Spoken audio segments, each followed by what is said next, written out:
Oke, selamat siang semuanya. Ketemu kembali di training series kita di hari ini. Karena sebenarnya training series kita itu dimulai oleh Ibu Marini yang sudah membuka mindset kita tentang berbisnis yang sukses, tapi tentunya memiliki mindset yang bukan fixed mindset, tapi growth mindset. Lalu kemudian disambung oleh Bu Eva Rini yang sudah kemarin juga membukakan kita tentang bagaimana caranya copywriting yang sangat menarik beserta beberapa aturan-aturan mainnya, tapi bisa tetap comply. Itu yang sudah diceritakan oleh Ibu Eva Rini. Lalu hari ini kita kedatangan satu tamu yang juga sangat spesial, Ibu Kitty, seorang platinum leader dari Young Living Indonesia yang akan berbagi dengan kita itu bagaimana caranya kalau kemarin sudah tentang tulisan, sekarang tentang mata, supaya secara visual kita bisa membuat konten-konten yang kreatif, konten-konten yang engage, konten-konten yang bisa membuat traffic kita semakin tinggi gitu ya di Instagram kita. Tapi semuanya bisa tetap comply. Itu yang paling menyenangkan karena itu keunikan bisnis yang living gitu ya. Maka dengan demikian saya akan langsung menyerahkan kepada hamba konten kita di siang hari ini, yaitu Ibu Kitty Chen. Saya persilahkan Bu Kit. Halo semuanya, sekali lagi selamat siang buat teman-teman di tempat ini. Sebuah kehormatan buat saya untuk saya bisa sharing bersama dengan teman-teman semua. Dan buat teman-teman yang belum kenalan sama saya mau perkenalkan diri saya sebentar. Harus screen sharing, bisa ya Bu? Oke. Pertama-tama, ini nama saya Kitty. Itu nama sesungguhnya, walaupun beberapa orang berpikir bahwa ini nama keren-kerenan, but this is my real name. Saya adalah seorang behavior coach. Saya orang yang sangat menyukai mengamati mengenai pola perilaku manusia dan cara berpikirnya, apa yang dibalik pemikiran seseorang ketika dia melakukan 1-2 hal, dan tentunya saya adalah seorang pencinta seni.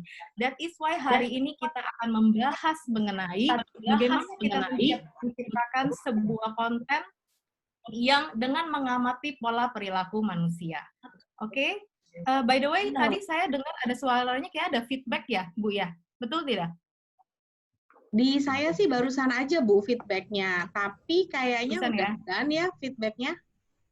Oke, sip. Halo Bu Ina, saya lihat you are picking here. Oke, kalau gitu kita lanjutkan. Nah, teman-teman di tempat ini, apakah teman-teman pernah merasakan ketika kamu mau membuat sebuah konten, kamu ngeliat ke Instagram kamu, and then I has no idea what to do.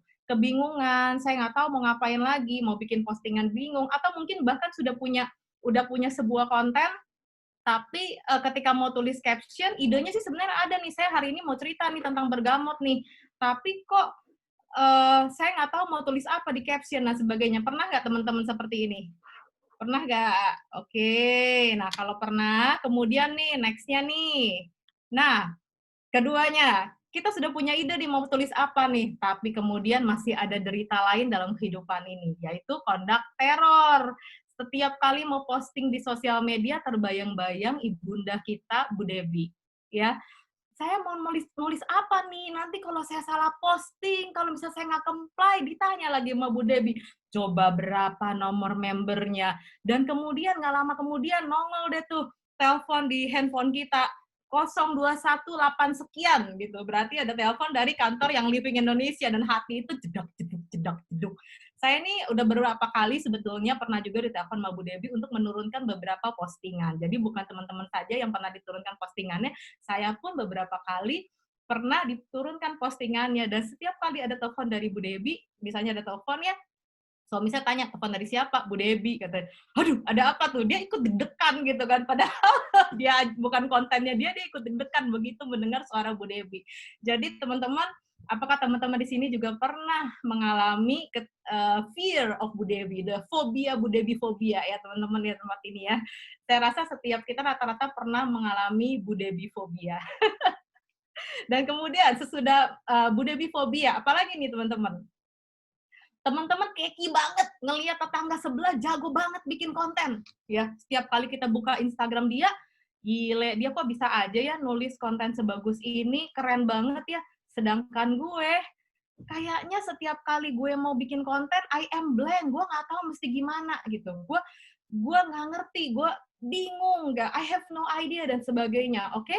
Kalau misalnya teman-teman pernah, saya mau minta teman-teman untuk tuliskan sedikit di chat, apakah teman-teman pernah mengalami seperti itu. Dan kemudian, saya juga mau bilang bahwa saya juga pernah. Jadi teman-teman, saya sendiri beberapa waktu yang lalu ya, setiap kali saya hanya posting di sosial media sebulan maksimal 4 kali itu udah syukur-syukur banget. Kenapa? Karena saya nggak ngerti saya harus posting apa. Dan saya tetap harus posting di sosial media untuk menunjukkan bahwa saya itu eksis, saya itu ada. Ya, supaya ada kredibel di dalam sosial media saya. Tapi saya sendiri kebingungan saya sebetulnya harus posting apa. Oke, teman-teman, sebelumnya nih, saya mau stop sharing dulu, saya mau nanyain beberapa hal buat teman-teman sekalian. Oke? Nah, teman-teman nih, saya mau tanya, apakah teman-teman di tempat ini mau belajar konten tuh sebenarnya tujuannya apa sih? Sebetulnya, apa kira-kira tujuan teman-teman ingin membuat sebuah konten di sosial media? Boleh diketikkan sedikit? Meningkatkan insight, biar lebih menarik, personal branding, education, branding, promosi, punya ciri khas, orang tertarik, interaksi, menarik membaca, edukasi, waduh mulia sekali, sharing knowledge, luar biasa. Thank you teman-teman. Increase sale, that is it. Oke, thank you, cukup. Teman-teman, ini benar sekali bahwa tujuan kita melakukan posting di sosial media sebetulnya ujung-ujungnya adalah sales, bukankah begitu? Nah, ada satu orang yang sangat keren, yang seorang pencerita, seorang pendongeng yang merupakan inspirasi buat saya. Dia pernah mengatakan sebuah statement. Statement dia demikian, saya tidak akan menyebut diri saya kreatif kalau saya belum menghasilkan uang di dalam sosial media saya. Jadi kalau cuma sekedar teman-teman ngelihat teman-teman sekeliling kita bilang, wow, kamu gambarnya keren banget, tapi tidak ada sales terjadi di dalam sosial media kita, maka kita belum bisa menyebut diri kita seorang yang kreatif. Jadi ujung-ujungnya adalah sales. Oke, nah hari ini kita akan bicara bagaimana kita bisa mendapatkan sales di dalam sosial media melalui konten kreatif, dan juga bagaimana menangkap hati orang-orang yang membaca sosial media kita. Oke? Nah, ini adalah selanjutnya. Nah, teman-teman mau ya seperti ini ya, punya banyak ide, setiap hari mau posting, setiap kali mau posting tinggal posting, pokoknya nggak butuh waktu yang terlalu lama, ide itu mengalir aja, terus-terusan mengalir ya. Nah, pertama yang harus kita lakukan ketika kita mau memiliki banyak ide dalam pemikiran kita, melahirkan konten-konten kreatif, adalah change the way we see things. Ya, teman-teman ingat ya, minggu lalu pada hari Kamis, Cimarini sharing mengenai mengubah mindset. Ya, ketika kita mengubah, change the way we see things, cara pandang kita juga mempengaruhi bagaimana kita bersikap. Jadi, our brain itu adalah sesuatu yang sangat amazing sekali. Apa yang kita pikirkan in our brain itu akan mempengaruhi pola perilaku kita, itu juga akan mempengaruhi emotion kita, itu bahkan akan mempengaruhi bagaimana kita berjalan, bagaimana kita melakukan sesuatu, bagaimana kita mengambil keputusan. Jadi setiap kali kita memandang sosial media sebagai sesuatu yang sulit, conduct sebagai sesuatu yang sangat menyulitkan kita, conduct itu pokoknya judulnya nyusahin gitu kan. Maka our brain juga akan tunduk dan taat kepada pola pikir kita, kepada pemikiran kita. Dibandingkan kita melihat sebuah kesulitan, ya, misalnya kita melihat nih, Kondak bilang bahwa saya nggak boleh posting mengenai A, B, C, D. Dibandingkan kita melihat sebuah hal sebagai sesuatu yang sulit, lebih baik kita mengambil dari sisi yang menguntungkan kita, dibandingkan kita berpikir dari sisi yang tidak menguntungkan kita, sisi yang berguna dan tidak berguna. Nah, saya suka sekali melihat ketika Kondak menurunkan misalnya peraturan baru nih, bahwa saya nggak boleh posting mengenai, misalnya yang kemarin Eva bilang ya, saya nggak boleh posting mengenai memakai sebuah oil itu bisa mengubah kondisi kulit saya. Dibandingkan saya berpikir bahwa, waduh satu lagi nih yang susah nih buat saya nih. Lebih baik saya berpikir bahwa, wah asik juga nih, berarti saya ditantang oleh Kondak untuk bisa memposting dengan lebih kreatif lagi, dengan mengeksplorasi lebih banyak lagi. Ini tantangan nih buat saya berpikir kreatif dan melahirkan kata-kata yang lebih menarik lagi.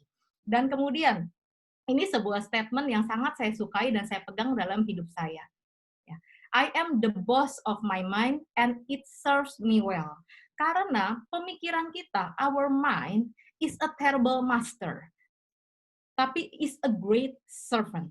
Jadi begitu kita menjadi tuan atas pemikiran kita, kita yang control our mind. Kita mau melakukan, kita mau yang baik, yang berguna, atau kita mau yang tidak berguna. Begitu kita control our mind serves us well untuk menghasilkan hal-hal yang baik dalam hidup kita. Not only dalam berkarya kreatif, demikian pula ketika kamu menghadapi banyak hal dalam hidup ini. In your leadership, in your business, dalam segala hal dalam hidup kita, begitu kita menjadi bos dalam pemikiran kita, a lot of things, our mind will serve us well. Kemudian 2 hari yang lalu ya, Eva sempat sharing mengenai hal ini. Things that matters and things that you can control. Oke, things yang matters itu apa sih? Things yang matters itu adalah hal-hal yang penting buat kita nih. Misalnya penting buat kita adalah saya mau anak-anak saya selalu bahagia ya kan, sekolahnya pintar, atau saya mau anak-anak saya akur satu sama lain. Kemudian ada things that you can control, yaitu hal-hal yang diizinkan oleh Kondak. Kondak bilang kita boleh posting mengenai A, B, dengan C. Dan kemudian kita combine 2 hal ini, things that matters dan things that you can control, kemudian di tengah-tengahnya adalah sesuatu yang kita fokus on. Nah, kalau saya triknya seperti ini, kalau setiap kali saya melihat sebuah apa yang hot words di yang living ya. Ini kan hot words ya. Ini sesuatu yang no, ya kan? Dan kemudian ini sesuatu yang yes, sesuatu yang boleh diposting. Dibandingkan, jadi ini buat saya, ini tahu-tahuan aja nih. Saya tahu nih apa yang tidak boleh. Kita harus tahu apa yang tidak boleh di dalam aturan Kondak Indonesia. Karena kita bersama-sama kita menjaga yang living. Tapi dibandingkan saya fokus kepada area sini, saya fokus kepada apa yang tidak boleh, saya fokuskan, saya pindahkan fokus saya ke yang yes nih. Apa kira-kira yang saya boleh karyakan melalui sesuatu yang diizinkan oleh Kondak? My entire mind, my entire focus, saya taruh di bagian yes-nya. Dibandingkan saya taruh di bagian mainnya. Dibandingkan saya berkeluh kesah, saya stres, karena ada satu lagi yang saya tidak boleh posting di Instagram, saya sibuk berkarya di area sini. So, when you focus your mind in things yang boleh, ini tajam nih semuanya nih, ini tajam. Yang boleh diposting di dalam sosial media kita oleh Kondak aja tuh nggak ada habis-habisnya, banyak banget gitu, nggak akan ada habisnya. Jadi ngapain kita sibuk sama yang no? Ya, let's get busy in this area. Ya, mari sibuk di area sini. Oke teman-teman. Nah, sesudah kita tahu nih, oke nih, gue udah tahu deh, saya akan sibuk di area sini, apa yang harus kita lakukan? Bagaimana kita mempertajam sosial media kita? Yang perlu kita lakukan pertama adalah research pangsa pasar kamu. Cari apa yang mereka inginkan dalam hidup mereka. Contoh, misalnya, kita mau punya pangsa pasar seperti apa? Mungkin ada beberapa yang, saya mau deh pangsa pasar yang usianya 19-20 tahun sampai 25 tahun. Oke?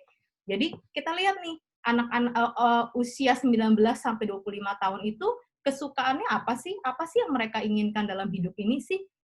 Dan kemudian sesudah kita tahu apa yang mereka inginkan, kita list mengenai kebiasaan mereka, apa yang mereka mau, dan kemudian ada juga yang memegang pangsa pasar misalnya 25 tahun sampai 35 tahun. Cari juga kebiasaannya, apa yang mereka inginkan dalam hidup ini. Cari lagi, misalnya 40 tahun ke atas, dan sebagainya. Semua orang itu memiliki segmen-segmen kehidupan yang berbeda yang mereka inginkan. Paling gampang begini, orang yang menikah, sudah menikah, dan orang yang belum menikah, oke?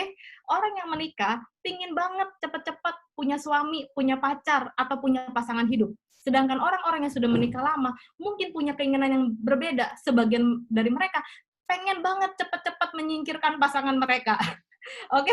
Atau minimal, aduh, gue baru mau tenang sedikit, lu udah panggil-panggil gue lagi, gitu kan. Dan itu mereka setiap dari kita memiliki keinginan yang sangat berbeda. Kemudian, sama-sama orang yang sudah menikah, sama-sama orang yang sudah punya anak. Ada lagi yang berbeda. Ibu toddler dengan ibu remaja. Itu juga memiliki keinginan yang berbeda dalam hidup mereka. Yang bersangkutan dengan anak-anak mereka. Nah, saya mau kasih lihat sebuah slides yang dibikin oleh salah seorang member saya. Saya sudah minta izin buat dia untuk sharing di tempat ini. Kita lihat ya.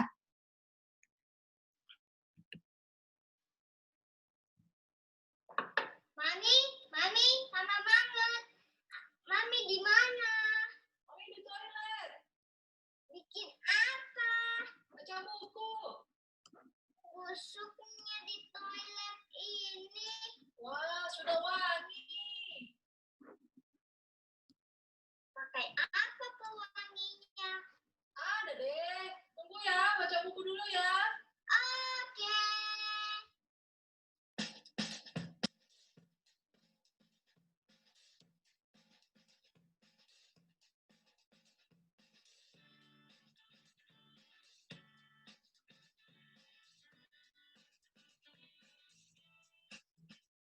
Oke, selesai. Oke.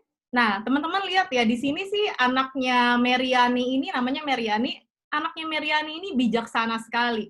Dia hanya perlu mengetuk satu kali pintu mamanya, dan mamanya kasih dia pengertian untuk jangan ngetuk-ngetuk lagi, dan sudah dan.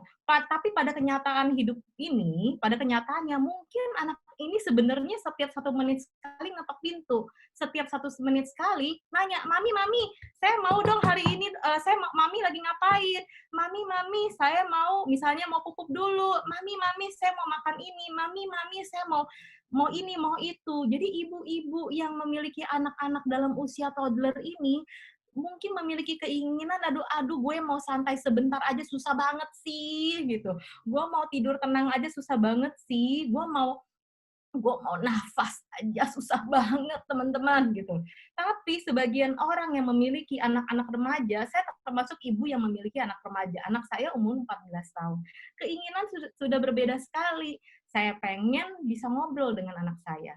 Saya pengen anak saya terbuka sama saya. Saya pengen anak saya menyediakan waktu dengan saya dibandingkan sibuk dengan gadget dia atau games-games dia. Jadi setiap dari kita, baik ibu remaja maupun ibu dengan anak-anak toddler, memiliki sebuah keinginan yang berbeda. Ketika kita menarik pangsa pasar kita secara tajam, kita tahu pasti apa yang mereka inginkan dalam hidup itu. Itulah kunci dari kita membuat sebuah konten yang kreatif. Oke? Nah, sebelumnya, jadi kita fokus pada keinginan mereka. Oke, kita fokus pada keinginan mereka, apa yang mereka inginkan dalam hidup itu, itulah yang kemudian akan kita posting di dalam sosial media. Oke, teman-teman, sebelum kita lanjutkan, saya mau teman-teman membayangkan apa yang akan saya omongkan saat ini. Teman-teman boleh buka matanya, teman-teman juga boleh tutup matanya, bebas. Saya akan nyalakan sebuah lagu yang tadi sudah saya nyalakan sebetulnya, dan kita akan membayangkan bersama-sama saat ini.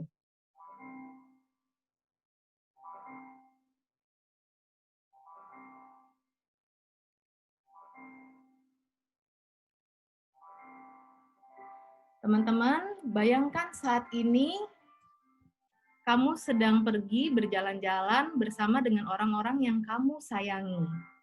Kamu pergi traveling, udah lama banget nih nggak pergi traveling nih, udah lama banget nggak jalan-jalan. Hari ini akhirnya saya punya kesempatan untuk pergi, dan kita pergi ke tempat yang menyenangkan. Coba teman-teman bayangkan pada saat itu siang atau malam ya. Kira-kira suasananya seperti apa? Apakah suasana yang sejuk? Apakah suasananya hangat? Bagaimana ketika kita melangkah? Apakah ada angin yang bersemilir? Suaranya seperti apa di sekeliling kita? Adakah suara pepohonan, ataukah mungkin suara laut dan pasir di pantai? Ya. Oke, thank you teman-teman. Kita kembali lagi di tempat ini. Saya mau teman-teman perhatikan ketika tadi kita sedang dalam proses membayangkan.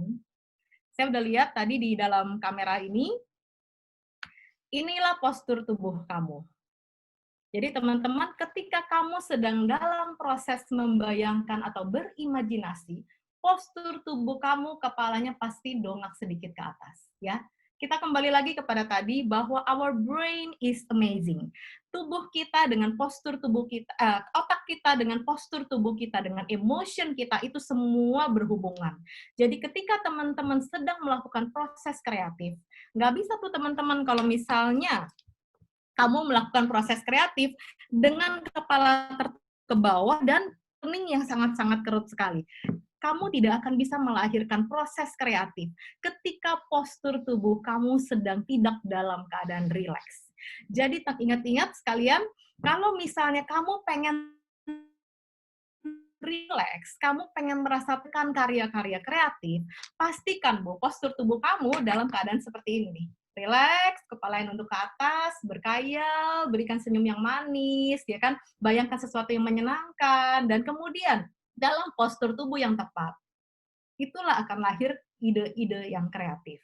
Nah, apa sih buktinya bahwa postur tubuh dengan our emotion dan daya pikir kita itu sesuatu yang connected? Contoh teman-teman, kalau misalnya kita berjalan di jalan dan kemudian kita jalan dalam keadaan nunduk seperti ini nih, ya kan?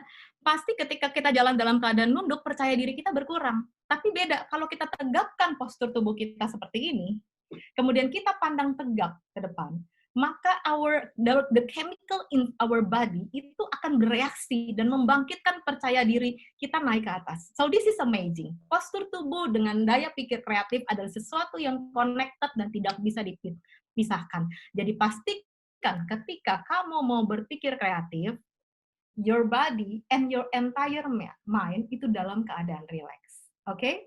Next, apa lagi yang harus kita lakukan? Dengarkan musik yang menyenangkan. Oke?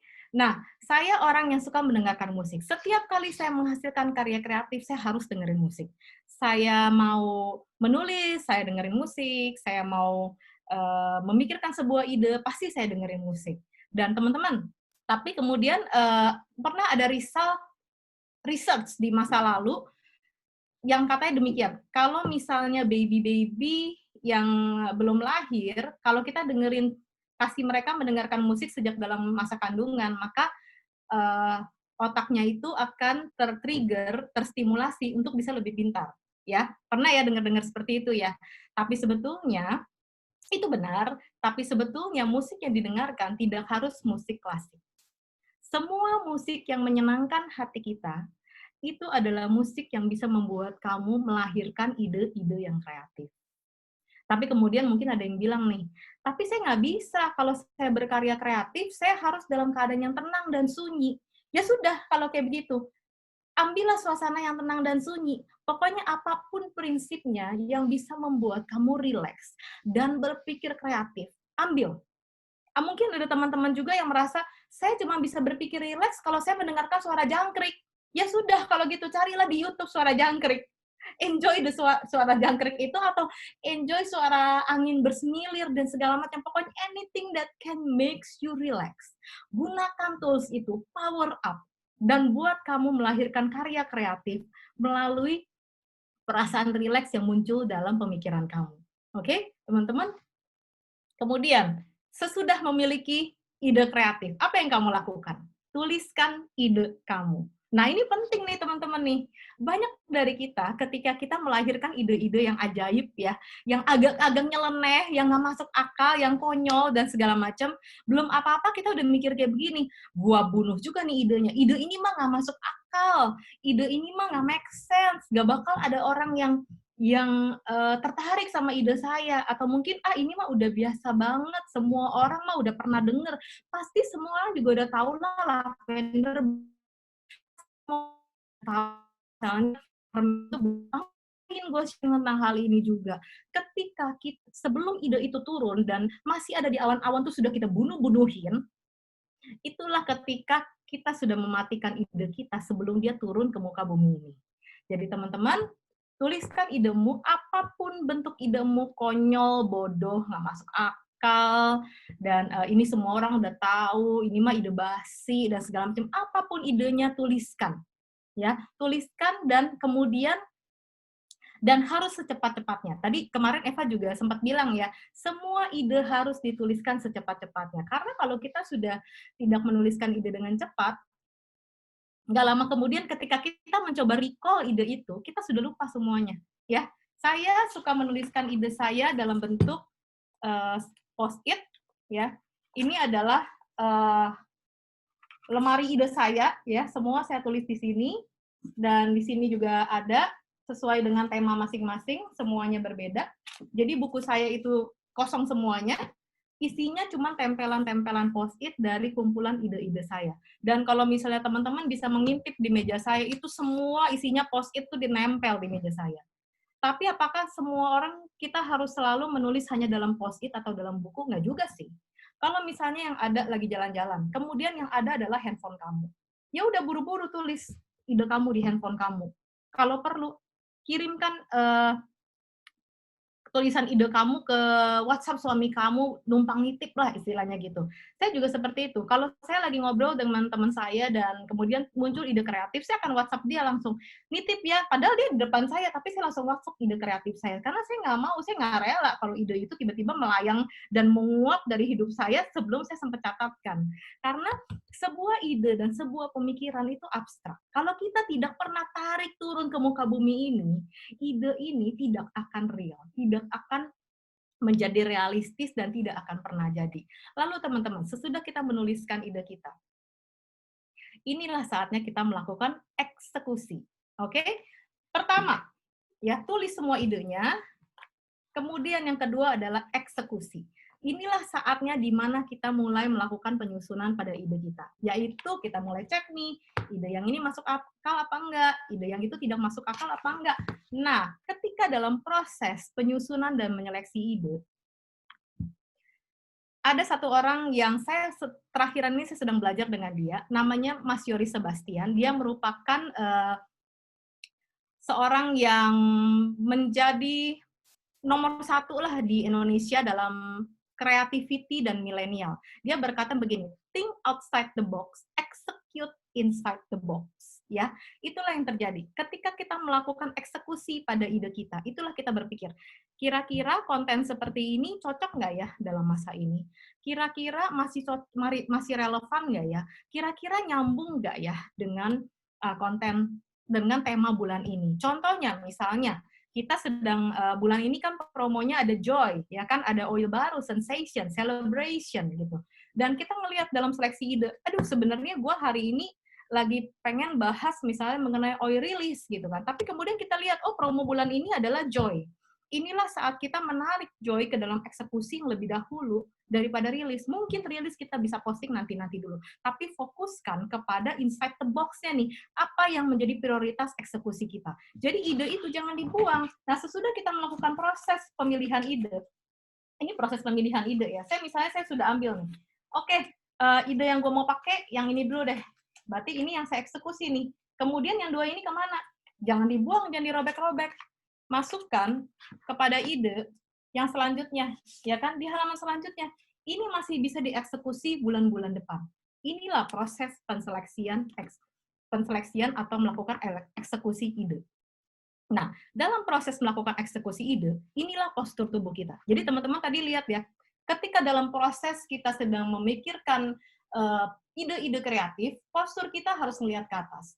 Tapi ketika kita dalam proses eksekusi, postur tubuh kita itu ke bawah, ya kan? Jadi kita mulai mikir nih, oh ini cocok, ini nggak cocok, ini nanti aja. Oh ini kayak nggak masuk akal nih buat orang Indonesia. Oh ini nggak comply nih, nggak boleh. Gue harus ubah nih, jadi gue harus shifting ke hal yang comply. Inilah proses eksekusi. Nah, seperti yang tadi saya bilang juga bahwa our mind dengan our postur tubuh itu connected. Ketika postur tubuh kita ngelihat ke bawah, our chemical body akan supporting kita mulai berpikir serius dan melakukan pemilahan kepada ide. Jadi kalau misalnya teman-teman sambil eksekusi ide kalian kayak begini nih, ngelihat ke atas nih, itu ide nggak ngawang di atas gitu. Kalian nggak bisa select itu. Proses seleksi adalah ketika proses kita ngelihat ke bawah. So far teman-teman jelas sampai di tempat ini ya? Jelas ya teman-teman ya? Kemudian selanjutnya, ini adalah sesuatu yang sangat luar biasa sekali. Sesudah kita melakukan proses seleksi pada ide, lalu kita harus nulis yang seperti apa nih? Kita harus membuat konten yang seperti apa? Ada satu orang yang bernama Dr. Kevin Hogan. Nah, ini orang-orang yang keren banget. Inilah buku-buku yang dia tulis, The Psychology of Persuasion, Irresistible Attraction, dan sebagainya. Dia adalah the master of persuasi. Ya, dia ada orang yang sangat mahir dalam berkata-kata. Nah, contoh perkata-kata yang persuasi yang merupakan khas dari Kevin Hogan itu seperti ini. Misalnya contoh nih, anggaplah kita sedang pacaran, masih hidup berpacaran lah. Kemudian saya masuk ke sebuah ruangan yang tidak ber-AC nih, panas gitu kan. Kemudian saya bilang nih, aduh, panas banget nih hari ini nih, nggak enak banget nih hari ini, panas gitu kan. Kemudian pacar saya itu dengar saya bilang panas, dan kemudian dia langsung bangun berdiri, dan dia langsung ambil remote AC dan jalan dan menyalakan AC. Nah, itu adalah perkataan persuasi. Ketika orang itu, si pacar ini, berpikir bahwa dia melakukan sesuatu sesuai dengan kehendak dia sendiri. Padahal kata-kata dia sebetulnya dipengaruhi oleh perkataan si pacarnya, ya, kata-kata persuasi. Nah, Dr. Kevin Hogan bilang bahwa manusia membuat keputusan tanpa tahu kenapa. Ya, kita berpikir bahwa kita tahu kenapa kita melakukan sebuah keputusan. Ya, kita membuat list alasan-alasannya kenapa saya membeli TV atau membeli peppermint oil dan sebagainya. Tapi sebetulnya keputusan kita didasarkan oleh sesuatu yang kita tidak tahu. Nah, apakah itu? Kenapa bisa seperti itu? Inilah manusia dengan brain-nya. Our brain ada dua sistem yang mempengaruhi otak kita. Yang pertama adalah sistem 1, yang kedua adalah sistem 2. Oke, sistem satunya seperti gambarnya adalah satpam. Sistem keduanya Ibu Marlin adalah the CEO of the brain. Ya, sistem 1 kalau bahasa kerennya orang-orang zaman sekarang adalah alam bawah sadar. Sistem 2-nya adalah alam sadar. Ya, kita sudah pernah dengar, mungkin sebagian dari kita sudah pernah dengar bahwa 80% dari apa yang kita lakukan dipengaruhi oleh sistem 1 kita. Ya, dipengaruhi oleh the subpump of the brain. 20%-nya baru dikontrol oleh the CEO of the brain. Tapi sebetulnya yang menarik adalah kebanyakan dari kita, sistem 2-nya 20% sebetulnya sama sekali tidak pernah dipakai. Kita semua hanya pakai sistem 1 kita, yaitu alam bawah sadar kita atau the satpam of the brain. Nah, satpam of the brain itu tujuannya apa sih sebenarnya nih? Gitu loh. Namanya juga satpam ya, tugasnya adalah menjaga kita. Menjaga kita supaya apa? Menjaga kita supaya hidup kita bisa enak-enak aja. Menjaga kita supaya kita bisa santai-santai aja. Nggak usah olahraga, makan nggak berhenti, makan sebanyak-banyaknya, tapi tetap kurus. Ya kan, tidur-tiduran aja, nggak usah mikir, tapi bisa dapat duit banyak, ya kan. Nggak, pokoknya sistem 1 of the brain, the satpam of the brain, tujuannya, keinginan dia dalam hidup ini buat kita hanya menjaga kita supaya apapun yang kita inginkan dalam hidup ini terkabulkan. Nah, karena teman-teman tahu bahwa sistem 1 menguasai 80%, bahkan kadang-kadang our entire decision dibuat oleh sistem 1. Inilah area di mana kita harus bidik semua postingan di sosial media kita. Yang kita bidik hanya sistem 1. Kita tidak bidik sistem 2. Oh, sistem 1. Nah, seperti apa? Jadi bagaimana cara bidiknya? Sistem 1 ini kan orangnya maunya gampangan ya, gitu kan. Dia nggak mau susah, dia nggak mau mikir, ya kan. Dia pokoknya, gue mau begitu gue lihat, gue langsung ngerti. Karena itu, hal pertama yang harus kita lakukan adalah colong atensinya. Oke, teman-teman? Nah, colong atensinya itu dalam bentuk apa? Dalam bentuk gambar. Gambar apa? Gambar yang menarik. Pokoknya begitu gue ngelihat gambar ini nongol di dalam Instagram gue, apapun yang terjadi dalam hidup ini, badai dan angin dan apapun juga, pokoknya gimana pun juga gue harus ngeklik postingan dia. Oke? Gue gimana pun juga, apapun terjadi, gue harus klik aja. Buat gambar kamu sebegitu menariknya, sebegitu ngatahannya, sampai orang tuh gelisah. Gue kalau nggak ngeklik gambar ini, kayaknya hidup gue ini nggak sempurna, gitu kan?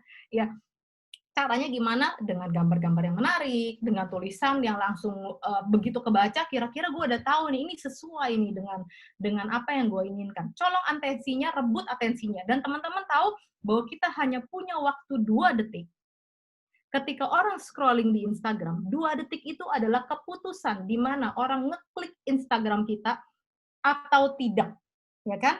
Jadi dalam 2 detik ini, pastikan postingan kamu, gambar kamu yang pertama kali nongol nih, gambar loh ya, gambar dulu nih, bukan caption loh, karena caption itu the next-nya. Yang pertama gambar, pokoknya gue lihat gambar ini, gue pasti klik. Ya kan?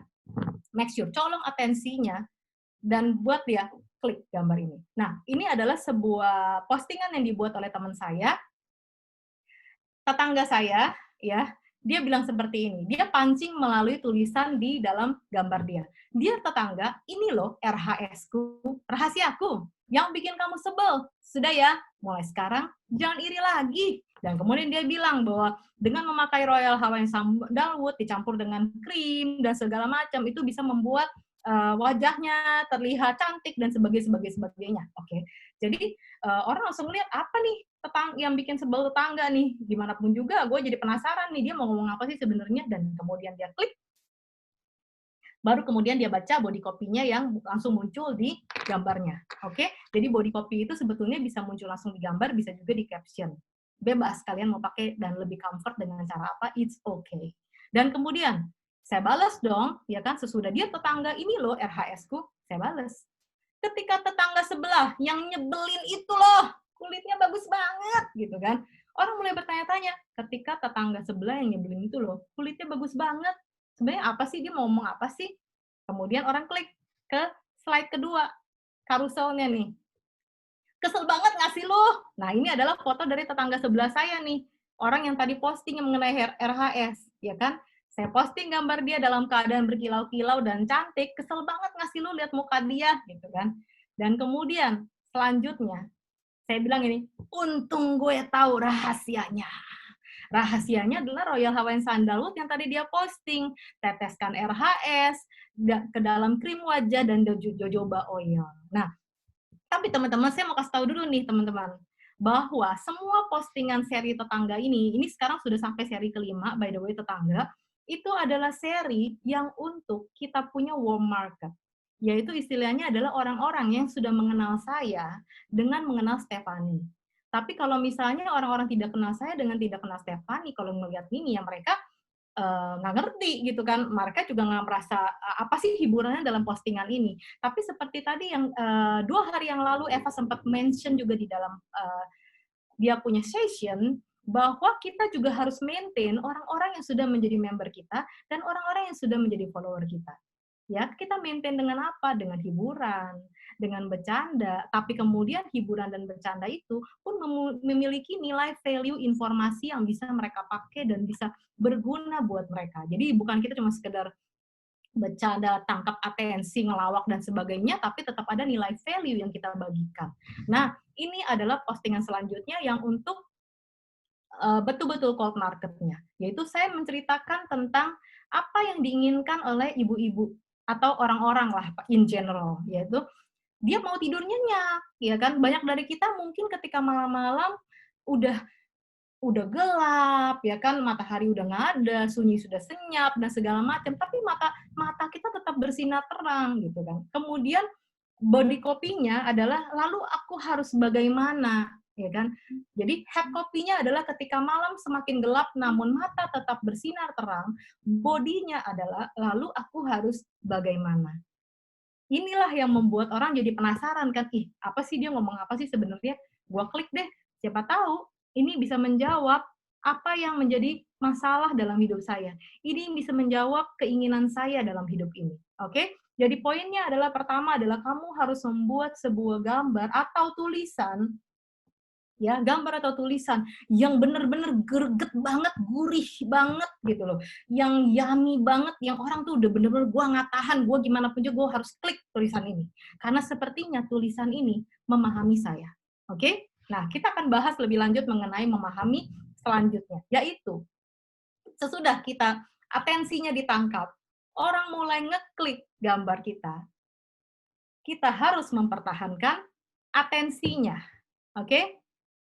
Atensinya harus dipertahankan. Lalu bagaimana cara kita mempertahankan atensinya? Ya kan? Jangan sampai orang udah ngeklik dan kemudian orang mulai ngelihat gambar kita, ih garing, capek deh gitu loh. Ternyata postingannya gitu-gitu doang, ya kan? Yang terjadi adalah ada bad rapport nih, gitu kan? Ada yang gue kecewa nih sama postingan ini karena postingannya gitu-gitu doang. Cara mempertahankan atensi adalah rapport.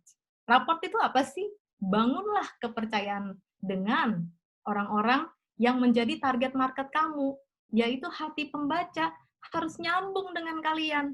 Mereka harus merasa bahwa mereka dipahami oleh kalian di dalam postingan-postingan kalian.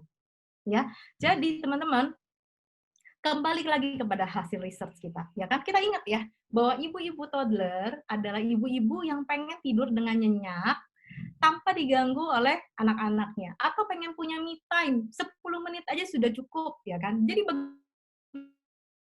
bagaimana caranya kebutuhan mereka? Kita fokuskan kepada apa yang mereka inginkan dalam hidup mereka, ya kan? Terus-terusan. Setiap kita kerjanya tuh cuma cerita doang, cerita apa yang mereka inginkan dalam hidup mereka. Nah, Jakob Utama, panggilan keren dia adalah Jakob Kompas. Dia bilang seperti ini, cerita manusia tidak akan pernah ada habisnya. Jadi bagaimana sebetulnya kita membuat sebuah konten? Konten kita isinya hanyalah cerita manusia. Tempatkan diri kamu di posisi orang lain. Jadi kita tidak berfokus pada kita. Kita berfokus kepada orang-orang, pembaca-pembaca yang membaca tulisan kita. Kenapa teman-teman? Ya, supaya mereka merasa bahwa kita bisa memahami mereka. Ya kan? Jadi the center of everything is not us. The center adalah pembaca kita. Lalu bagaimana kita bisa memiliki cerita manusia yang tidak akan pernah ada habisnya ini? Inilah cerita kamu berarti. Ya, teman-teman ya, gitu loh. Kita ini semuanya manusia. Cerita manusia tidak pernah ada habisnya. Kita itu apa sih? Kita itu ya manusia. Ya, berarti cerita kita nggak akan pernah habis. Karena teman-teman, manusia itu adalah pribadi yang unik. Betul nggak teman-teman ya? Kita ini pribadi yang unik loh. Tidak ada orang yang sama seperti kita. Tapi ajaibnya adalah, walaupun cerita kita atau hidup kita unik, sebetulnya keinginan kita dalam hidup ini tidak jauh-jauh beda-beda, tidak beda-beda amat. Mirip-mirip. Ya, teman-teman di sini kalau misalnya saya sebutkan ini, apakah kalian juga pengen punya keinginan seperti ini? Mungkin teman-teman sebagian berkata bahwa saya pengen punya keluarga yang bahagia. Saya pengen anak-anak saya akur satu sama lain. Saya pengen punya hubungan yang baik dengan mama saya. Saya pengen punya hubungan yang baik dengan papa saya. Saya mau mami saya melihat saya sebagai seorang pribadi yang berarti buat dia. Saya mau bahwa papi saya bisa menghargai saya. Saya mau suami saya bisa mengerti saya.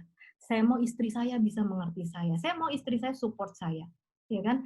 Saya mau bahwa anak-anak saya menjadi orang-orang yang berhasil dalam hidup dia. Betul tidak, teman-teman? Semua dari kita memiliki cerita dan keinginan yang sama. Jadi ketika kamu menceritakan hidup kamu dan keinginan kamu dalam hidup ini, kamu sedang merepresentasikan banyak keinginan orang-orang di dunia ini yang sama seperti kamu. Jadi teman-teman, cerita kamu berarti. Saya mau minta teman-teman take a little moment saat ini. Mungkin teman-teman ikuti saya, taruh tangan kita di dada seperti ini. Ya, taruh tangan kita di dada seperti ini. Dan kita ucapkan kepada diri kita masing-masing bahwa cerita saya berarti. Setiap apa yang pernah saya ceritakan, setiap apa yang pernah terjadi dalam hidup saya berarti. Setiap apa yang pernah terjadi dalam hidup saya merupakan sesuatu yang bisa menjadi berkat buat orang lain.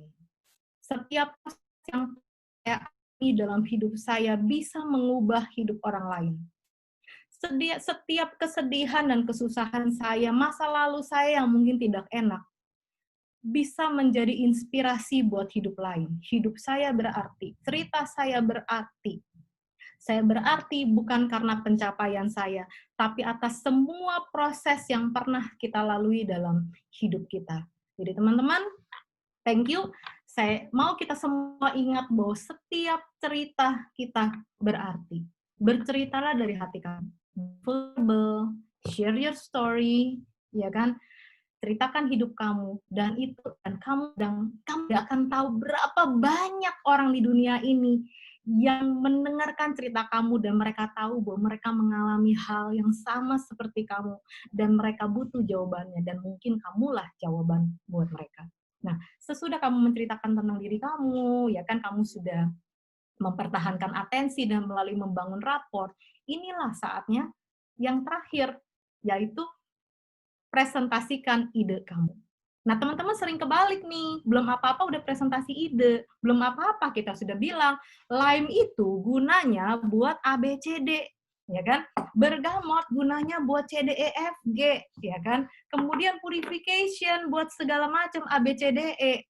Tapi teman-teman belum bercerita apapun juga, teman-teman belum tangkap atensinya, atau mungkin teman-teman sudah tangkap, tapi kemudian teman-teman langsung presentasikan fungsi oil itu. Mungkin itu bisa buat orang-orang yang memang sudah mengincar oil itu.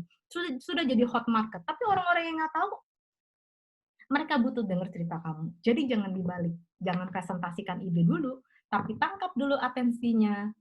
Pertahankan dulu atensinya dengan cerita kamu. Baru kemudian kamu presentasikan ide kamu. Sehingga orang-orang yang ketika mereka melihat postingan kamu, mereka juga tahu bahwa dia sudah mengalami seperti apa yang sudah saya alami. Mungkin memang betul apa yang menjadi jawaban dalam hidup dia juga adalah jawaban yang cocok buat saya. Minimal I want to try what she or he sudah lakukan lebih dahulu. Ya, teman-teman, is that clear so far? Nah, tapi kemudian nih, next-nya. Oh, sebelum kita sampai di sini, mungkin saya mau ada sedikit pertanyaan dulu, atau lebih baik mau langsung dilanjut, bebas. Kalau mau, pertanyaan dulu boleh, atau mau lanjut juga boleh. Sepertinya Lanjut ya. lanjut dulu, Bukit, karena saya lihat di chat semuanya bilang lanjut dan very clear. Crystal clear. Oke, sip. Lanjut ya kalau gitu ya. Nah, selanjutnya, sesudah itu. Next. Tapi bagaimana kalau saya tidak bisa membuat gambar yang menarik? Ya, seperti tadi teman-teman saya sudah bilang bahwa sebetulnya sesuatu yang menangkap atensi itu tidak melulu hanya gambar. Kadang-kadang sebuah quote, sebuah perkataan juga bisa. Tapi kemudian kita mau dong membuat gambar yang menarik.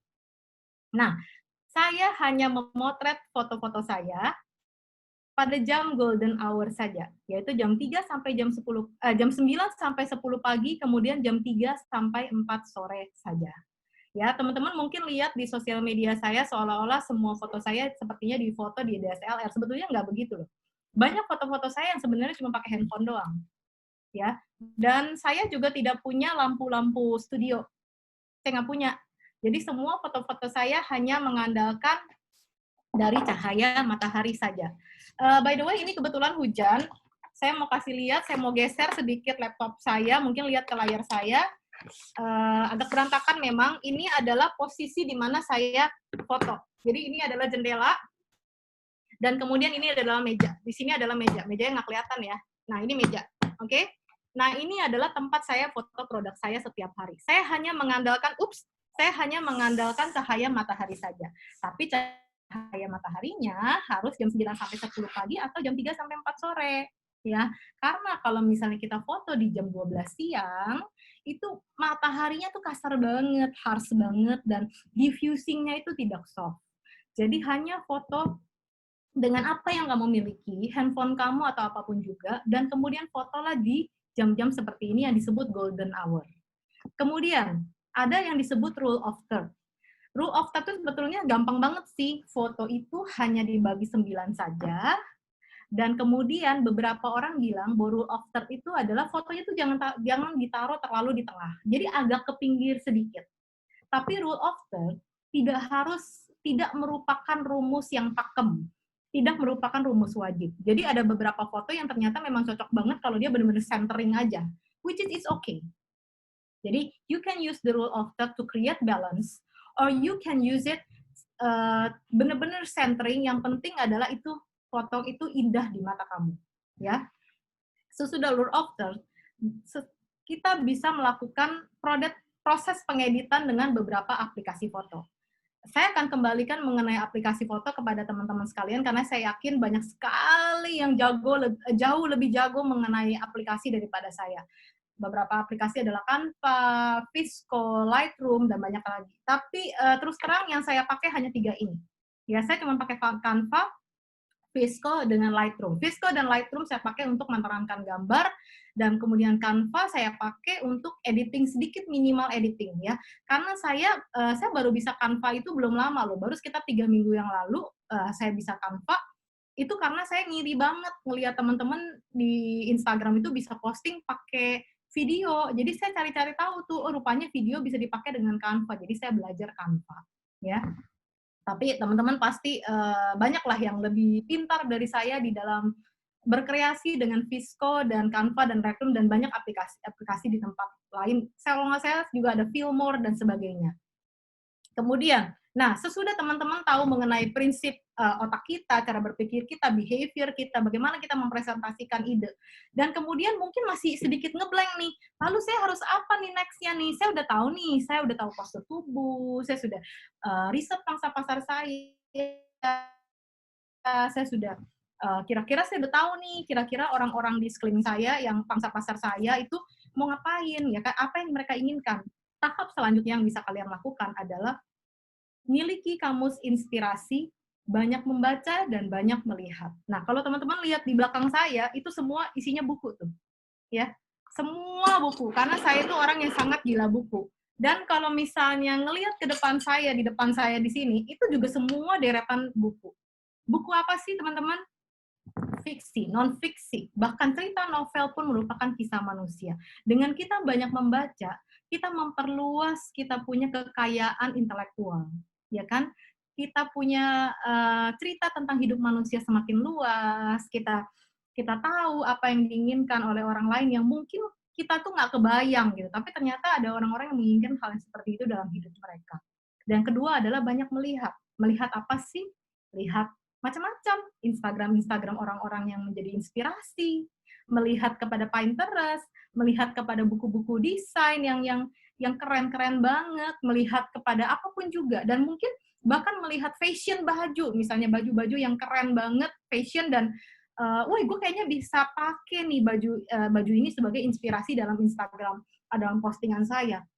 Semakin kita memiliki kamus inspirasi yang banyak dengan membaca, dengan melihat, kekayaan intelektual kita juga melimpah-limpah. Nah, sesudah kita melihat, kita membaca, dan kita melihat, ada proses selanjutnya, yaitu ATM, amati, tiru, dan modifikasi. Saya dengar mengenai ATM itu dari Coach Haryanto Kandani, maka itu saya akan kredit kepada dia, karena itu saya dengar pertama kali dari dia. Proses ATM itu seperti apa sih? Ini bukan sebuah perkataan yang asing lagi buat sebagian orang. ATM adalah ketika kita mengamati sebuah karya, kemudian kita tiru karyanya, dan kita modifikasi. Nah, kebanyakan orang sampai ke proses tiru, tapi dia tidak sampai ke proses modifikasi. Ya, padahal yang betul adalah amati, tiru, dan modifikasi. Nah, foto memiliki nilai copyright. Itulah kenapa jangan pernah kita meniru persis sama persis hasil karya orang lain dan kemudian kita akui sebagai hak milik kita. Ya, dia sebetulnya ada di Undang-Undang Nomor 28 Tahun 2014. Walaupun mungkin tidak banyak orang yang tahu mengenai hal ini. Kekayaan intelektual itu apa sih? Kekayaan intelektual tidak hanya berupa gambar dengan video, tapi juga merupakan karya tulis, dalam bentuk karya tulis, dalam bentuk quotes.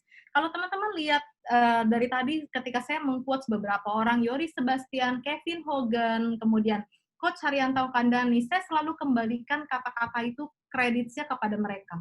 Karena kata-kata itu bukan milik saya.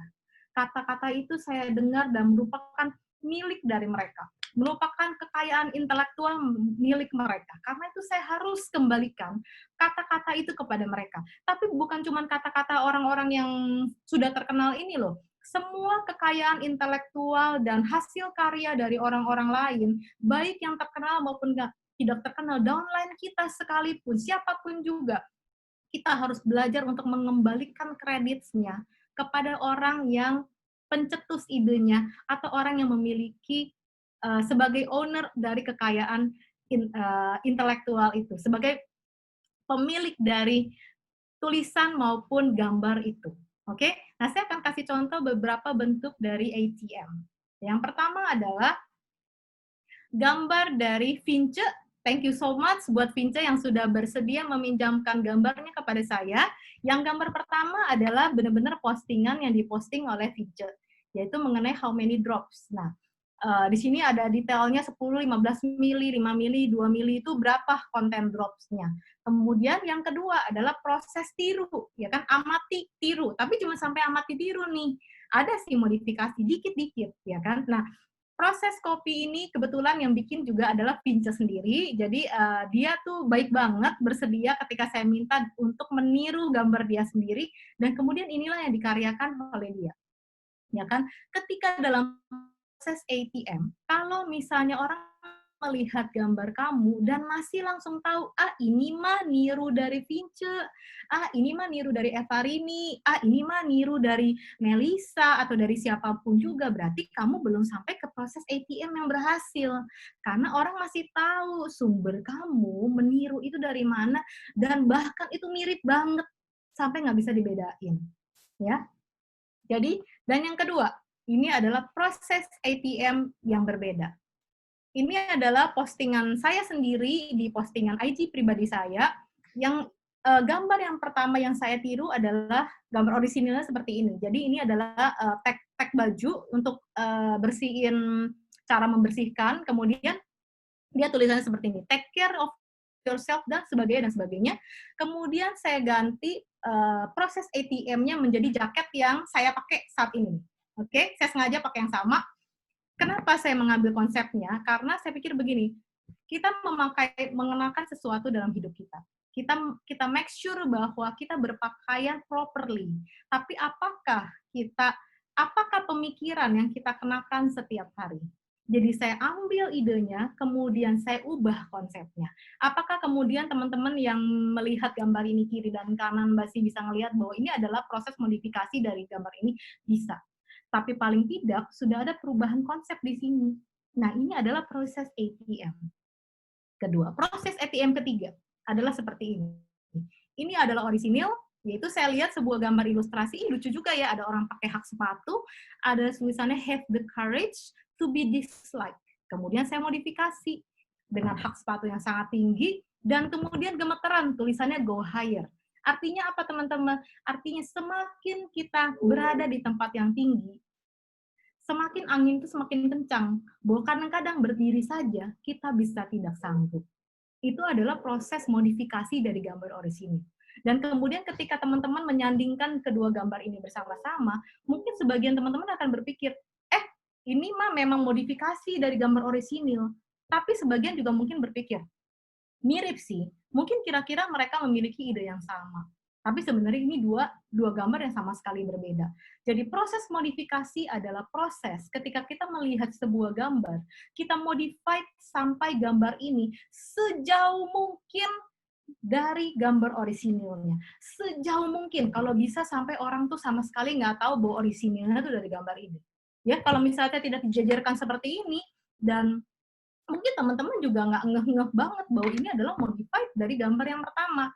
Jadi pastikan ketika kamu melakukan proses modifikasi pada sebuah gambar yang kamu lihat di Instagram atau Pinterest ataupun juga, ubahlah dan modified gambar itu menjadi sebuah gambar yang berbeda dan sebisa mungkin nggak mirip lagi dengan orisinilnya. Oke? Jadi kita akan lakukan proses modify, proses ATM ini, dan have fun dengan proses ATM. Kalau masih mirip ya sudah gambar, ubah lagi dan ganti lagi konsepnya. Kalau masih mirip, ganti lagi konsepnya.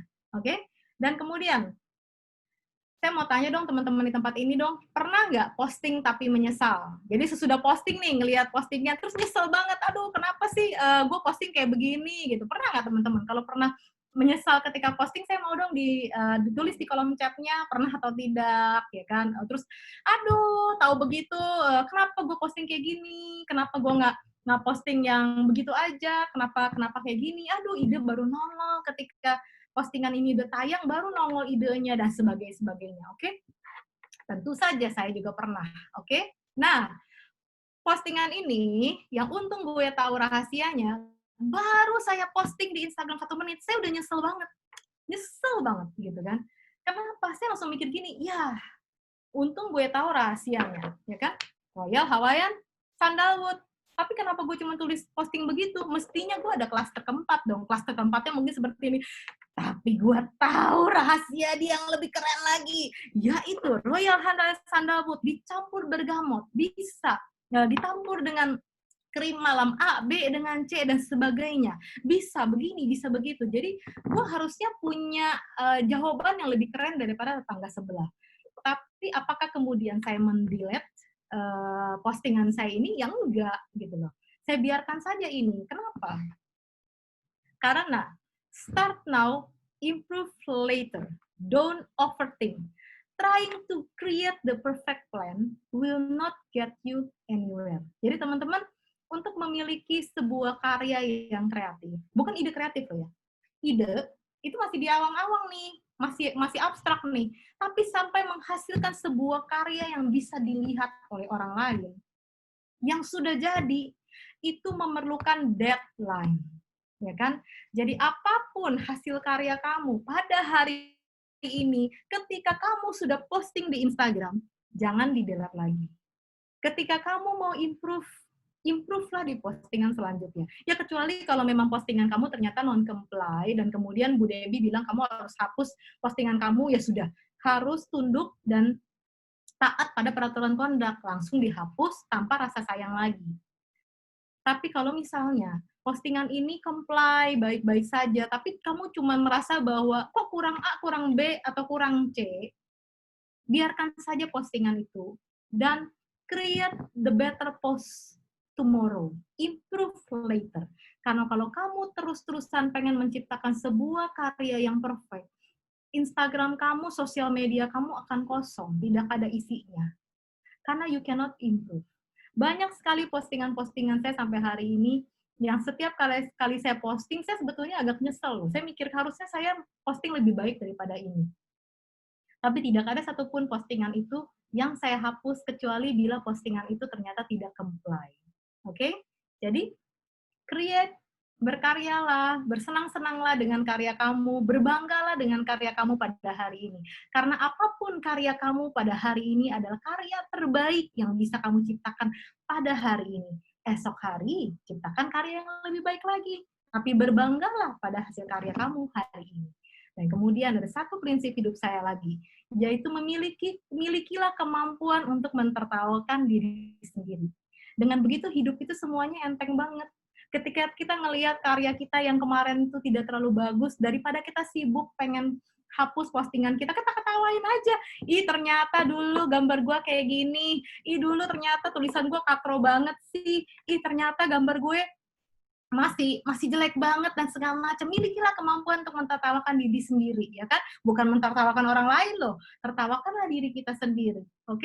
Dan kemudian kalau misalnya ternyata teman-teman ngelihat, ini dia ngambil gambar gue, ditiru lagi habis-habisan, mana likes-nya lebih banyak daripada gue, sharing-nya lebih banyak daripada gue, ya udah ketawa aja.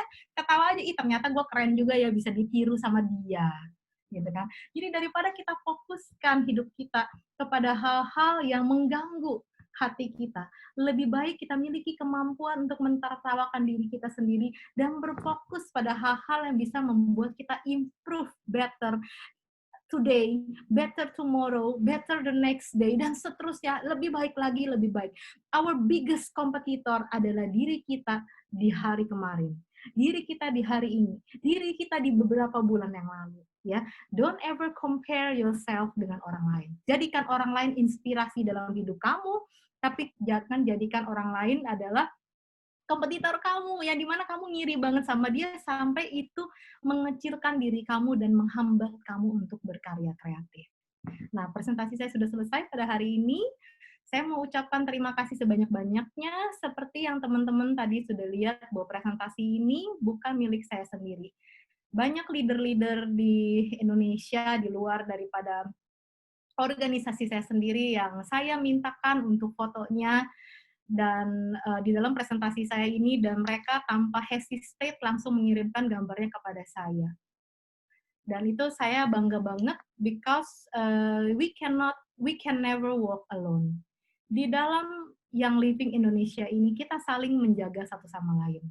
Jadi semua apa yang kita pelajari pada hari ini, merupakan hasil karya bukan hanya milik saya, tapi hasil karya dari semua teman-teman leader dan crossline yang ada di Young Living Indonesia. So, thank you so much. Ini selesai dari presentasi saya pada hari ini. Saya kembalikan ke Bu Lisa, dan kalau ada pertanyaan, boleh. Thank you. Terima kasih sekali Bu Kit. Sangat inspiring, seriously inspiring, dan ternyata yang merasa itu inspiring bukan hanya saya saja, tapi begitu banyak komen-komen positif yang mengatakan betapa inspiringnya sesi kita di siang hari ini. Karena setuju, totally setuju Bu Kit, ternyata kita tidak harus fokus hanya kepada manfaat oil, hanya kepada oilnya saja, tapi kisah kita sebagai manusia itu justru yang menarik. Dan kita harus selalu fokus kepada audiens kita, apa yang mereka butuhkan. Betul ya Bu Kiti ya? Betul. Karena berbeda audiens, berbeda juga dengan kebutuhannya. Sehingga sangat baik sekali kita memiliki mindset yang seperti yang Bu Kiti tadi ceritakan untuk bisa berpikir kreatif. Saya boleh sebentar mau berpikir kreatif? Gini loh. Modus. Di sini soalnya kita nonton bareng teman-teman semua. Ada Pak Firdan. Halo. Ada Ibu Citra. Dan ada Bu Fe. Halo Citra. Keren banget Cikiti. Kan. Thank you. Saya benar-benar terima kasih banget ya semua teman-teman yang saya mintakan fotonya pada hari ini ya, kan ada Anita, ya kan ada ada Marlin, ada Cimarini, ada Eva gitu, Melisa, Kalise gitu kan, Hana gitu kan, itu semuanya betul-betul langsung ngasih gambarnya tanpa tanpa hesitate sama sekali. So I feel very supported by every leaders di Indonesia pada hari ini, dan that's the spirit of our Young Living Indonesia, because once again we can never walk alone. Kita jalan bersama-sama, kita saling menjaga di tempat ini, dan we support Young Living Indonesia dan semua conduct rules yang ada di Indonesia. Karena conduct rules ini bukan untuk menyusahkan kita semua, tapi untuk menjaga setiap kita di tempat ini. So really I'm very grateful and I'm very thankful for all of you di tempat ini. Oke, Cikiti, kita semua juga di sini love banget dan sangat berterima kasih untuk pesannya tadi bahwa kita semua memang ada di sini untuk saling support.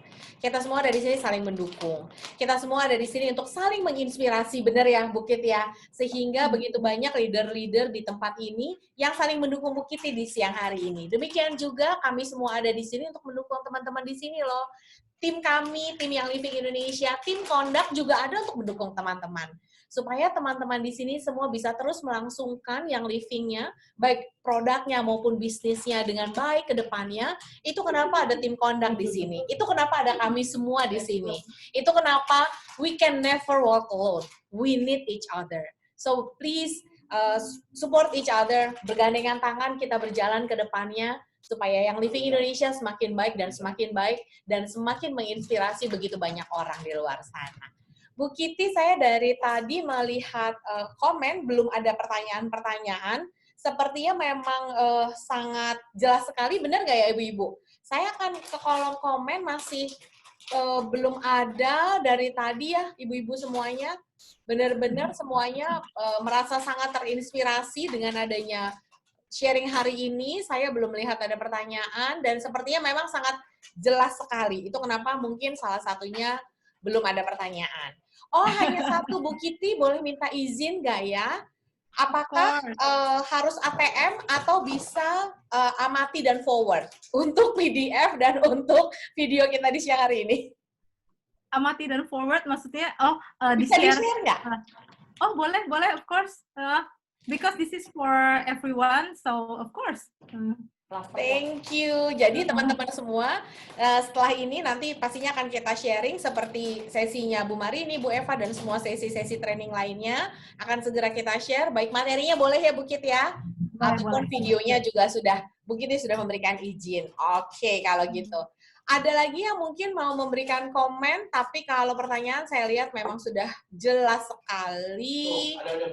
Bu Nana, ini ada Bumi Oil, apa pertanyaannya? Kalau mau lihat rekaman nanti pasti ada di Young Living Indonesia. Oke, boleh tanya latar foto apakah lebih baik putih atau bagaimana supaya tulisannya lebih terlihat jelas? Ada pertanyaan dari Bu Nana. Oh, dari Bebas. Pure Oh, Oil kayaknya ya. Oke, bebas banget. Jadi saya pernah mengajarkan salah satu kelas di grup saya.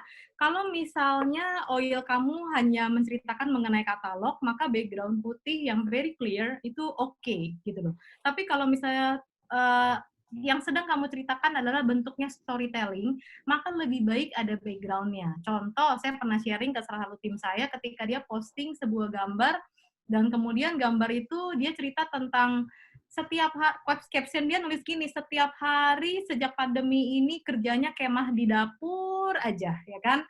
Ibu Tika, ya kan? Kalau ada di tempat ini saya nggak tahu ada apa enggak. Dan kemudian saya bilang begini sama dia, daripada kamu posting dengan background putih dan ada tulisan oil mengenai bagaimana mensupport emosi dia, mendingan kamu bikin sebuah scenery di dapur kamu, sebuah tema kemah-kemahan anak-anak, dan kamu kasih lihat oilnya seperti ini. Jadi represent gambarnya betul-betul catchy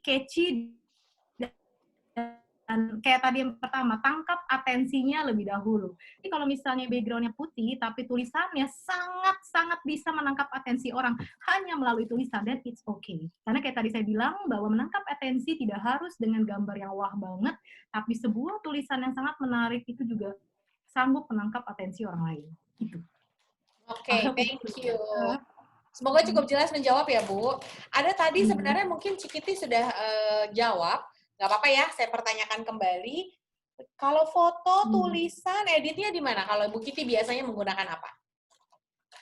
Kalau saya, terus terang saya pakai Photoshop, karena background saya dulu desainer, 15 tahun, 20 tahun yang lalu itu profesi saya. Tapi saya minta untuk Bu Lisa tidak lagi menulis profesi saya karena nanti malu-maluin profesi desainer lainnya.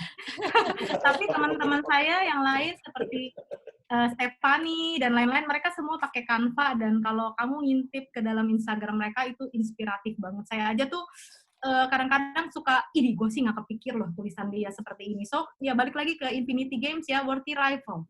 Check your friends dan inspired by them, tapi kemudian jangan dicabik-cabik orangnya dengan kepenuh ini. Gitu. So, kebanyakan Canva sih. Saya belajar Canva juga dari Ibu Rizka di tempat ini. Dia adalah the master of Canva di kami punya tim. Ya, saya juga, kita semua belajar bisa Canva itu berkat dirinya gitu. Saya sih udah bukan apa-apa lah di bidang Canva sih. So just use Canva. Oke, ada satu pertanyaan lagi, Bu Kit. Mau tanya dari Bu Dia. Bu Dia bertanya, kalau ada yang mengambil game atau gambar atau kata, kemudian watermark kita ditutup dengan nama dia. Sebenarnya tadi Bu Kit udah sempat bilang sih apa yang harus dilakukan, tapi nggak apa-apa. Kalau masih dipertanyakan, mungkin Bu Kit bisa jelaskan sekali lagi. Apa yang harus kita lakukan? Sebenarnya ada hukum copyright-nya kan dalam hal itu, di Indonesia pun ada gitu. Dan karena saya pernah bergerak di bidang advertising pada zaman dulu, itu bahkan sebenarnya bisa disu sebetulnya ya gitu. Tapi tentunya buat apa kita fokus seluruh entire fokus kita kepada hal-hal seperti ini. Daripada seperti itu, mendingan kita ciptakan lagi sebuah karya yang lebih baru lagi, lebih fresh lagi, sampai orang lain tuh cuma bisa follow that they cannot lead, ya kan? Itu kan sebenarnya idenya seperti itu. Jadi dari menggunakan sebuah perasaan yang tidak enak ketika melihat gambar kita ditiru sebagai motivasi untuk kita menghasilkan karya-karya yang lebih baik lagi. Itu aja sih sebenarnya sih. Saya sih orang yang sangat nggak pusing mengenai gambar saya diambil dan di-share oleh orang lain ya, gitu loh. Bahkan orang-orang yang bukan di tim saya pun mau share gambar saya nggak pusing sebetulnya, gitu kan. Saya cuma minta untuk jangan ngambil gambar anak saya doang. Itu doang biasanya pesan yang saya sampaikan, gitu. Tapi don't focus on that ya. Kita yang bisa kita control is only ourselves. Ya, yang kita control adalah kita jangan lakukan itu kepada orang lain. Tapi if people do that to us, kita alihkan fokus kita ke kesalahan kita atau segala macam kepada hasil karya yang lebih baik lagi. Itu aja mungkin yang saya bisa sampaikan.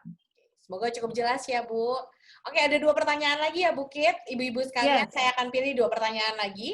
Ada 2 pertanyaan, yang satu kurang lebih cukup sama tentang Lightroom app. Jadi Bukit, di sini ada yang bertanya, sebentar tadi kok saya kelewatan ya. Bukit biasanya kalau Lightroom app pakai apa Bukit? Saya pakai Lightroom biasa doang, saya nggak pakai preset sih. Tunggu ya, kelihatan nggak ya gambar saya ya? Yang ditanya oleh Bu Elisa, ini Bukit biasanya pakai Adobe atau Lightroom bukan Bukit. Lalu kemudian pertanyaan kedua yang sehubungan dengan itu, pemakaiannya versus VSCO dipakai saat apa? Jadi kalau saya hanya menggunakan VSCO dan Lightroom untuk terangin gambar. Jadi kadang-kadang kalau gambarnya sudah cukup oke, saya pakai VSCO. Tapi kalau misalnya gambarnya butuh brightness yang lebih kontras, saya pakai Lightroom. Dan Lightroom saya juga nggak Lightroom ribet.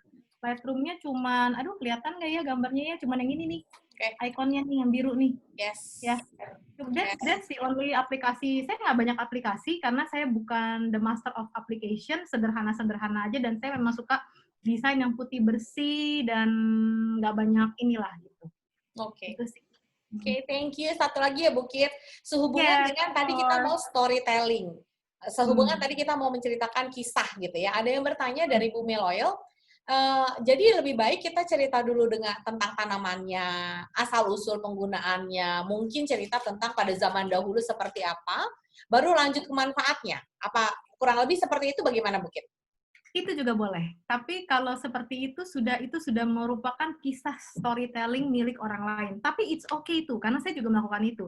Jadi kita bisa bercerita kalau gaya-gaya pendongeng ya, misalnya pada zaman dahulu kala, sebelum bumi ini diciptakan, misalnya kan, sebelum bumi ini dan manusia diciptakan, kalau kita mau bawa dari sisi itu ya, tanaman-tanaman lebih dahulu begini.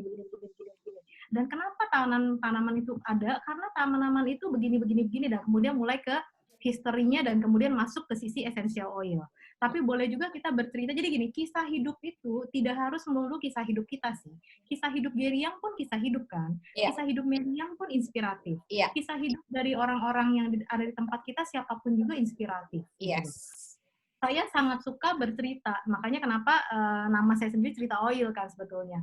Dan saya menggunakan kata storyteller dalam hidup saya itu sebetulnya sudah lama sekali, sudah 20 tahun saya memakai nama storyteller dalam branding saya sendiri gitu. Karena saya cinta kisah manusia, saya suka gitu loh ngelihat cerita semua orang saya suka karena setiap kisah manusia tuh unik dan setiap kisah manusia itu sangat berarti. Jadi kalau mau pakai sejarah, itu sejarah juga menarik banget. Saya juga suka tuh baca buku-buku sejarah. Whatever. Kayak ini kan udah mau 17 Agustus, kita bisa bicara tentang sejarah Indonesia juga kan, kemerdekaan dan segala macam, dan kemudian bagaimana essential oil bisa memerdekakan hidup kita, sesuai dan sebagainya. Itu kan semua storytelling. Ya. Maka ditunggu sebentar lagi tentang sejarah Indonesia beserta oil-oilnya di campaign kita di tanggal 17 Agustus. Nanti ya Bu, ditunggu ya Bu. Lalu kemudian kalau untuk bahas tanaman dan manfaatnya tadi Bu Debbie sudah bilang tidak apa-apa selama masih di koridor compliance. Jadi tidak mengarah atau membahas untuk penyembuhan atau untuk obat. Oke. Nah, kalau begitu terima kasih banyak Bu Kitty, terima kasih banyak ibu-ibu semua yang sudah ada di sini. Yang jelas yang kami akan lakukan adalah sesudah ini Bu Kitty kita akan share slide-nya, kita juga akan share videonya. Videonya pasti akan ada di yang Living Indonesia YouTube, lalu slide-nya akan ada di VO under member resource. Biasanya nanti saya akan share link-nya. Sekali lagi Bu Kitty, ada yang mau disampaikan kembali mungkin? Saya rasa sudah cukup. Saya sangat terharu sih sebenarnya sama support dari teman-teman juga di grup leader di Diamond Platinum, dan mereka very supporting banget, terharu banget ya. Dan sejujurnya saya juga deg-degan tadi, dan saya hanya memakai satu prinsip sebelum untuk saya menghilangkan deg-degan. Jadi mungkin buat teman-teman yang suka presentasi, saya sampaikan aja sedikit tips deh ya, nggak nyambung sama ini. Ketika kita mau deg-degan untuk presentasi, jangan berdiri di depan laptop dan get ready memandangi laptop kamu. Itu kamu makin deg-degan. Ya kan? Stop dulu, kamu rebahan, ya, relax ya postur tubuh ya. Rebahan, santai, tutup mata, dengerin lagu, nggak usah mikirin presentasi kamu. That's the key of you get relaxed before your presentation. So, next presentasi dan thank you so much. I think that's enough for today. Oke, Thank you. terima kasih Bu Ki, terima kasih semuanya. Silahkan segera langsung diaplikasikan apa yang sudah di-share oleh Bu Kiti di siang hari ini, bercerita tentang kisah manusia dan essential oil. Untuk teman-teman semua di sini bisa menciptakan konten-konten kreatif, menarik, tapi tetap comply, dan seperti Bu Kiti tadi bilang, pastinya harus mendatangkan hasil untuk kita semuanya. Dan semoga menjadi berkat untuk banyak orang. Terima kasih Ibu-Ibu semuanya. Sampai ketemu di training berikutnya. Bye! Bye.